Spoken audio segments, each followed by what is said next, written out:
বিক্রি করতে হবে, সে যেন ফেরত না যায়। কিভাবে বিক্রি করবে সেটা তুমি ভালো জানো, যদি পারো তাহলে তোমার চাকরি কনফার্ম।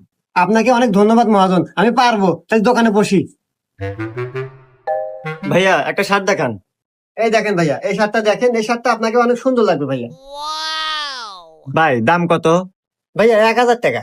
না ভাই বেশি হয়ে যায়। আচ্ছা ভাইয়া, আপনি 800 টাকা দেন। না ভাইয়া তাও বেশি হয়ে গেল। আরে ভাইয়া, দাম তো বেশি হয় না, আসলে এই শার্টের সাথে আমাদের একটা প্যান্ট ফ্রি আছে। শার্টের সাথে প্যান্ট ফ্রি? আচ্ছা ভাই তাহলে প্যাক করে দেন। ভাইয়া এদের শার্টের দাম নেন। আরে ভাই, শার্টের দাম দিলেন, প্যান্টের দাম দিবেন না? আরে ভাই প্যান্টের দাম দিব মানে? প্যান্ট আমাকে ফ্রি দিল। প্যান্ট ফিরে দিছে মানে? ওই কি রে, ও কি কয়? लेकिन 1 सेकंड